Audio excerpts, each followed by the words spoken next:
Assalamu alaikum wa rahmatullah wa barakatuh. Bienvenue sur notre chaîne. Si vous appréciez ce type de contenu et souhaitez en apprendre davantage sur les grandes figures de l'histoire islamique, n'hésitez pas à vous abonner, à aimer cette vidéo et à activer la cloche de notification pour ne rien manquer. Chaque interaction est une source de motivation pour continuer à partager ces trésors de savoir. L'imam Mohammed ibn Ismaïl al-Bukhari, l'un des plus grands érudits de l'histoire islamique, est né en 810 après Jésus-Christ, 194 h, à Boukhara, une ville célèbre du Khurasan, aujourd'hui située dans l'Ouzbékistan moderne. Boukhara était un centre majeur de civilisation, une plaque tournante du savoir et de la culture où les érudits de toutes les régions convergeaient pour étudier les sciences religieuses, la littérature et la philosophie. C'est donc dans cet environnement intellectuellement riche et dynamique qu'al-Bukhari grandit. Il est important de souligner que l'époque de sa naissance correspond à une période de prospérité et de développement dans le monde musulman, marquée par des avancées notables dans plusieurs domaines comme les sciences religieuses, le droit, la philosophie et les mathématiques. Cependant, cette époque n'était pas sans ses défis. En effet, la période abbasside, à laquelle appartient l'imam al-Bukhari, connaissait des tensions internes et des bouleversements politiques, mais aussi un environnement favorable à l'épanouissement des sciences islamiques. Al-Bukhara était alors l'une des villes les plus respectées du monde musulman, une ville où la recherche de la vérité et la quête du savoir étaient des valeurs primordiales. Le père d'al-Bukhari, Ismaïl ibn Ibrahim, était un homme pieux et érudit.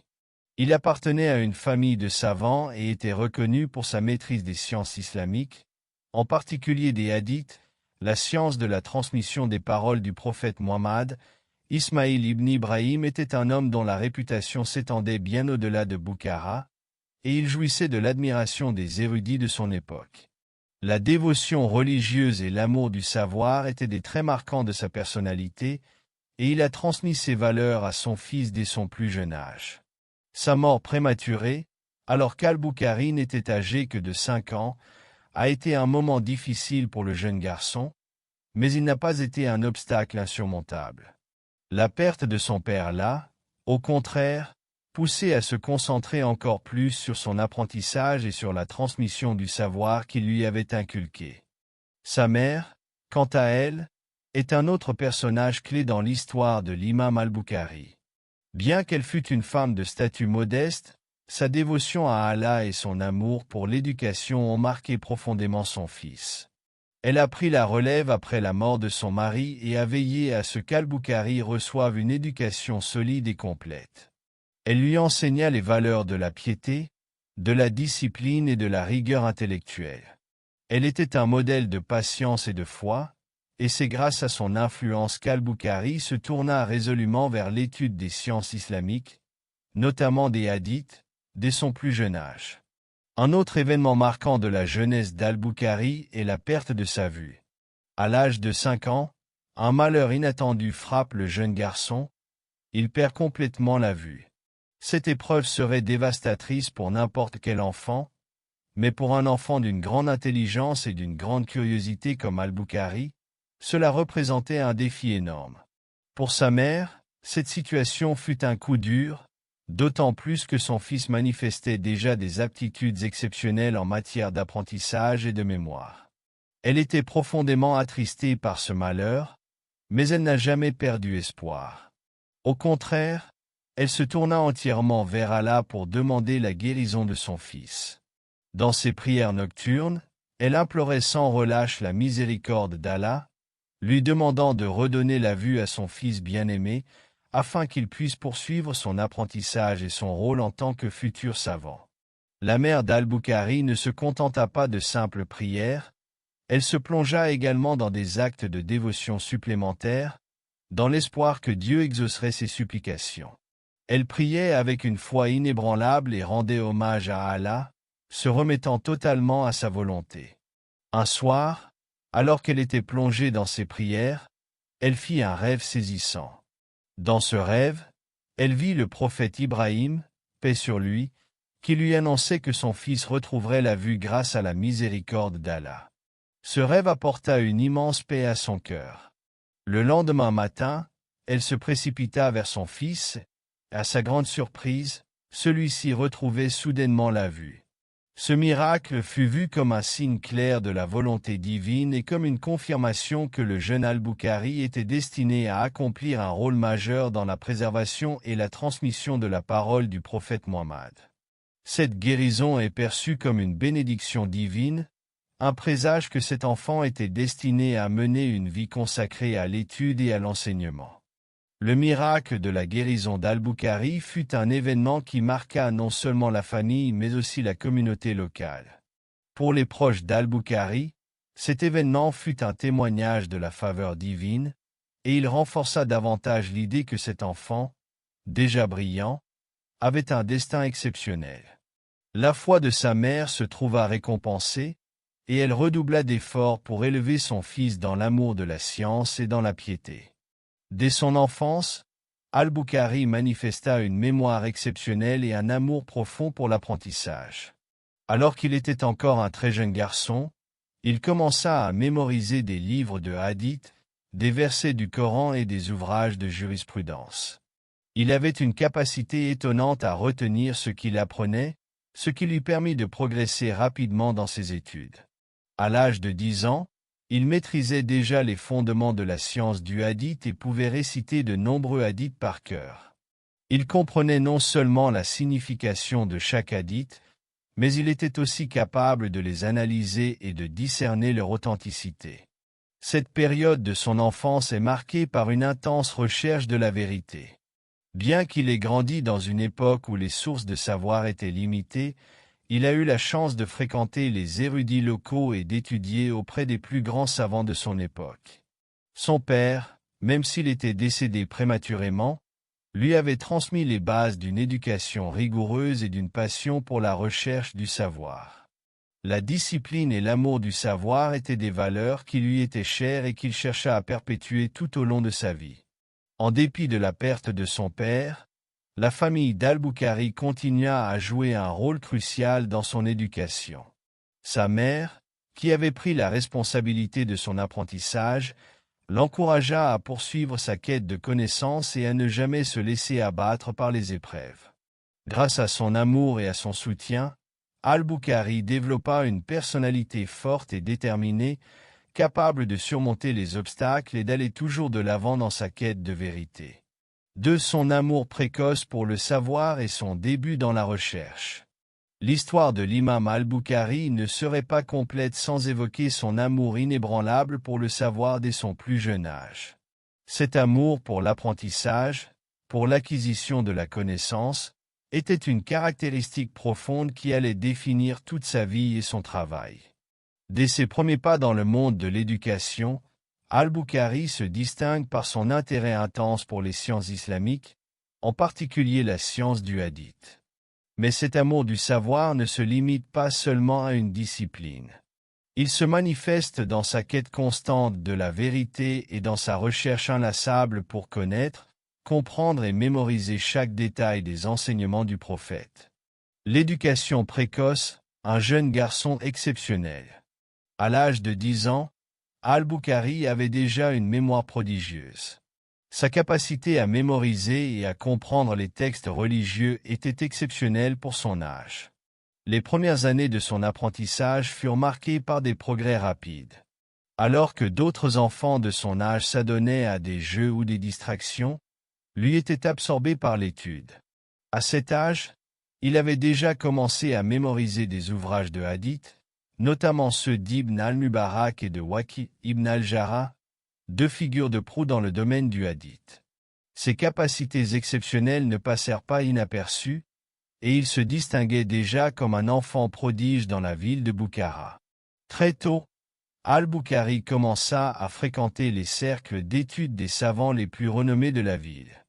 Il se rendait régulièrement dans les écoles coraniques, où il étudiait le Coran et les hadiths. Sa concentration et son enthousiasme pour l'étude étaient sans égal. Cependant, il ne se contentait pas d'étudier sous la tutelle de savants locaux. L'imam Al-Bukhari allait plus loin, en recherchant des enseignants et des sources de savoir au-delà des frontières de sa ville natale. Cette quête d'apprentissage allait être l'un des aspects les plus marquants de sa jeunesse. À 16 ans, alors qu'il avait déjà mémorisé une grande partie du corpus de hadiths et de livres religieux de son époque, Al-Bukhari décide de se rendre en voyage pour enrichir ses connaissances. Il ressent une soif insatiable de savoir et cherche à rencontrer les plus grands érudits du monde islamique pour approfondir son apprentissage. Cela marque le début de ses nombreux voyages à travers les terres de l'islam, qui allaient durer plusieurs années. Il ne se contentait pas d'étudier des livres ou de participer à des cours théoriques, il cherchait à rencontrer directement ceux qui détenaient la connaissance. Son objectif était de recueillir des hadiths authentiques, d'entendre de première main les récits des narrateurs, et de vérifier la chaîne de transmission des informations. Ce désir de vérification des hadiths et de recherche de leur authenticité devient un principe fondamental dans la vie d'Al-Bukhari. Dès son jeune âge, il comprend que la science du hadith n'est pas simplement une question de transmission, mais de rigueur et d'honnêteté. Les critères qu'il se fixe pour évaluer la véracité des hadiths sont rigoureux et stricts, ce qui le distingue des autres érudits de son époque. L'un des éléments les plus fascinants de la vie d'Al-Bukhari est sa quête constante de la vérité, une quête qui le mène dans les quatre coins du monde islamique. Dès qu'il atteint l'âge de 16 ans, il part en voyage pour rencontrer les savants et les narrateurs de hadith. Il se rend dans plusieurs régions, notamment la Mecque, Médine, Bagdad, Bassora, Koufa, et même en Égypte et en Syrie. Ces voyages ne sont pas de simples déplacements géographiques, mais des expéditions intellectuelles où il va à la rencontre des plus grands érudits et des narrateurs de hadith. Son premier grand voyage a lieu à Médine, la ville du prophète, où il rencontre de nombreux savants et experts en hadith. À la Mecque, il fréquente des érudits comme Sufyan al-Thawri et Yahya ibn Saïdé. À Bagdad, il interagit avec Ahmad ibn Hanbal, le fondateur de l'école hanbalite de jurisprudence, et Yahya ibn Ma'in, un spécialiste du hadith et un témoin privilégié de la tradition. À Bassora et Koufa, il poursuit ses recherches et étudie avec les plus grands noms de la science du hadith. Dans chaque ville, il pose des questions, analyse les narrations, et met à l'épreuve la fiabilité des transmetteurs de hadith. Lors de ses voyages, Al-Bukhari n'a qu'un seul objectif: trouver des hadiths authentiques et s'assurer qu'ils sont transmis correctement. Cela va bien au-delà de l'accumulation d'informations. Il cherche la vérité et se conforme à une règle d'or: ne jamais accepter un hadith sans avoir vérifié sa chaîne de transmission, l'isnad, et la qualité de ses narrateurs. En effet, il choisit minutieusement les narrateurs en fonction de leur fiabilité, de leur mémoire et de leur caractère. Pour lui, un seul faux hadith pouvait altérer la vérité, et il mettait tout en œuvre pour garantir l'authenticité des récits. La rigueur et la méthodologie d'Al-Bukhari. Ce qui distingue Al-Bukhari des autres savants de son époque, c'est la rigueur méthodologique qu'il applique à ses recherches. Lorsqu'il collecte un hadith, il ne se contente pas de l'écouter, il vérifie chaque chaîne de transmission pour s'assurer de son authenticité. Il examine la vie des narrateurs. Étaient-ils connus pour leur honnêteté? Leur mémoire était-elle fiable? Leur caractère était-il irréprochable? Al-Bukhari n'accepte que les hadiths qui passent ce test rigoureux. Il développe ainsi un critère strict pour évaluer la véracité des hadiths, fondé sur l'intégrité des narrateurs et la cohérence des récits. Par exemple, un hadith ne peut être considéré comme authentique que s'il est rapporté par des narrateurs dont la vie est irréprochable, dont la mémoire est avérée, et dont les récits ne présentent pas de contradictions. Cette méthodologie allait devenir un modèle pour les générations suivantes d'érudits du hadith. Un autre aspect qui marque la jeunesse d'Al-Bukhari est sa mémoire exceptionnelle. C'était un enfant prodige qui, à l'âge de 10 ans, pouvait réciter et mémoriser des textes complexes sans difficulté. Sa capacité à retenir un grand nombre de hadiths a été la clé de son succès en tant que savant. À un jeune âge, il mémorise non seulement des versets du Coran, mais aussi une grande quantité de récits du prophète. Il a été rapporté qu'il était capable de mémoriser jusqu'à 500 hadiths en une seule semaine, ce qui témoigne de l'ampleur de sa capacité intellectuelle. L'imam al-Bukhari, dès son jeune âge, ne s'est pas contenté de suivre une voie d'apprentissage traditionnelle. Il a transformé son apprentissage en une quête inlassable du savoir, en recherchant et en vérifiant chaque hadith qu'il rencontrait. Cette passion pour le savoir allait être la fondation de toute sa carrière. À travers ses voyages, ses rencontres avec les plus grands érudits, et sa rigueur méthodologique, al-Bukhari se forgea une réputation de savant intègre et de chercheur rigoureux. Son amour du savoir allait non seulement marquer son époque, mais aussi avoir un impact durable sur la science du hadith et la théologie islamique dans les siècles à venir. À travers ses voyages et ses rencontres, al-Bukhari collecte et mémorise plus de 600 000 hadiths, un chiffre colossal qui témoigne de son travail titanesque. Mais il ne se contente pas de les mémoriser, il commence également à les compiler et à les organiser en vue de rédiger son chef-d'œuvre, le Sahih al-Bukhari. Ce livre, destiné à être l'ouvrage le plus authentique après le Coran, ne verra le jour qu'après plusieurs décennies de travail minutieux. Il représente le sommet de la rigueur académique dans la science du hadith et influencera toutes les générations suivantes de savants musulmans. La rédaction du Sahih al-Bukhari et son impact sur la science du hadith. Après avoir passé des décennies à voyager à travers le monde islamique, à rencontrer des narrateurs et à collecter des hadiths, l'imam al-Bukhari entreprend son plus grand projet. La rédaction de son célèbre ouvrage, Sahih al-Bukhari. Ce livre allait devenir la référence ultime en matière d'authenticité dans la science du hadith, un ouvrage qui traversera les siècles et influencera profondément l'islam et la jurisprudence musulmane. L'idée de compiler un recueil strictement authentique de hadiths ne vient pas de nulle part. À l'époque d'al-Bukhari, plusieurs collections de hadiths existaient déjà, mais elles contenaient des récits de fiabilité variable. Certaines comportaient des hadiths faibles ou même fabriqués, ce qui posait un problème majeur pour la préservation de la tradition prophétique. Face à ce défi, al-Bukhari ressent le besoin de produire un ouvrage qui ne contiendrait que des hadiths d'une authenticité irréprochable.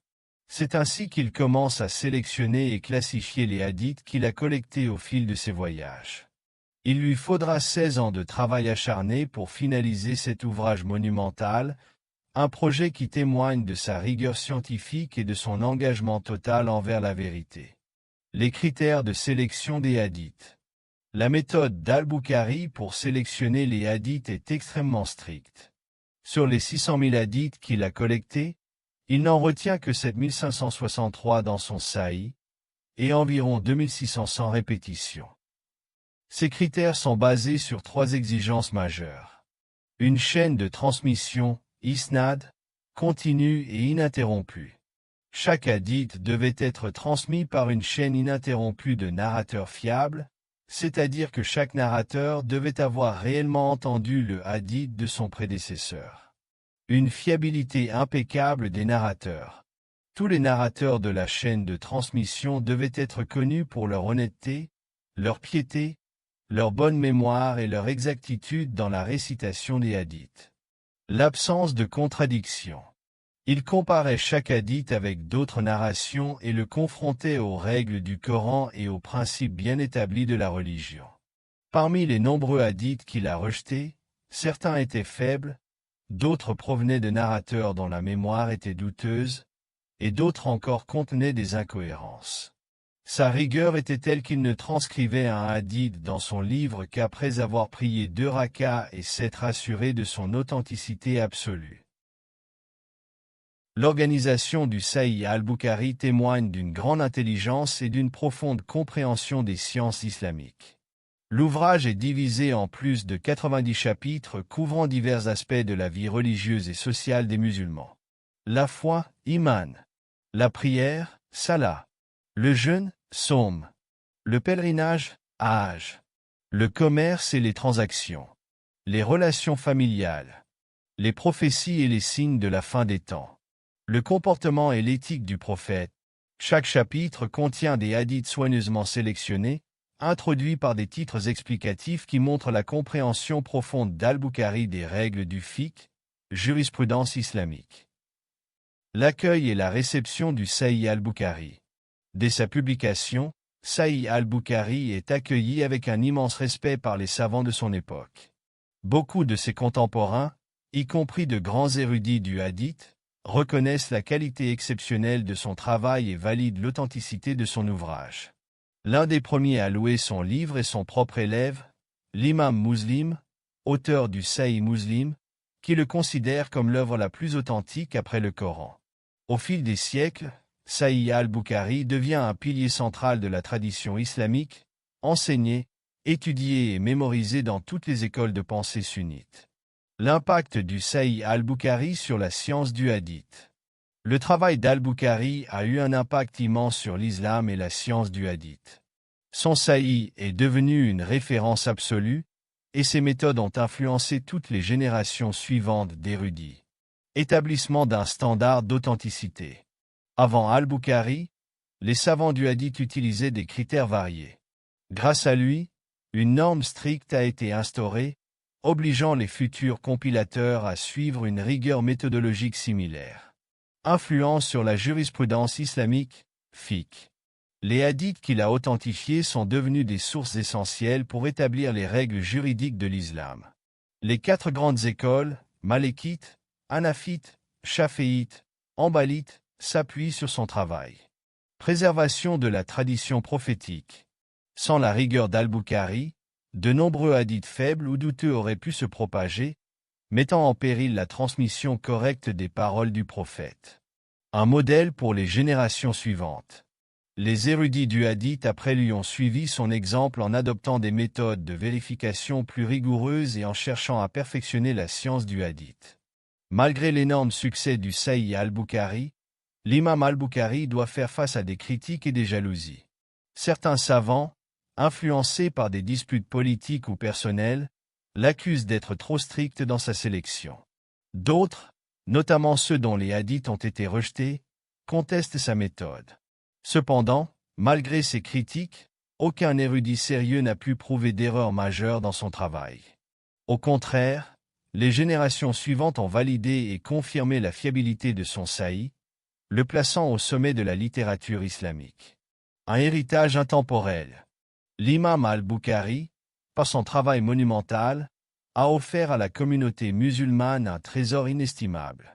Son Sahih n'est pas qu'un simple recueil de hadiths, c'est un chef-d'œuvre scientifique, une œuvre de préservation du savoir et une preuve de la rigueur intellectuelle de l'islam. Aujourd'hui encore, plus de 1200 ans après sa rédaction, Sahih al-Bukhari est étudié, enseigné et mémorisé dans le monde entier. Il reste une source centrale pour tous ceux qui cherchent à comprendre et appliquer l'islam dans leur vie quotidienne. L'imam al-Bukhari n'était pas seulement un savant, il était un gardien de la tradition prophétique. À travers son œuvre, il a posé les bases d'une science qui continue de guider les musulmans aujourd'hui. Son engagement, sa patience et sa rigueur méthodologique font de lui une figure inégalée dans l'histoire du savoir islamique. Son amour du hadith, sa quête de vérité et sa volonté de préserver la parole du prophète font de lui un modèle intemporel pour toutes les générations. Après des décennies consacrées à la quête du savoir, à la collecte et à la vérification des hadiths, l'imam al-Bukhari atteint le sommet de la reconnaissance dans le monde islamique. Cependant, malgré son immense contribution, ces dernières années ne sont pas exemptes de difficultés. Son engagement inébranlable envers l'authenticité et la rigueur scientifique lui attire jalousie et conflit, ce qui le pousse à une fin de vie marquée par l'exil et l'isolement. Mais son héritage, lui, ne disparaît pas. Son œuvre continue d'influencer des millions de musulmans jusqu'à aujourd'hui, faisant de lui l'un des plus grands savants de l'histoire islamique. Le décès de l'imam al-Bukhari. C'est à Kartank, dans l'isolement et la solitude, que l'imam al-Bukhari passe les derniers jours de sa vie. Son corps est affaibli par des années de voyage, de travail incessant et de conflits.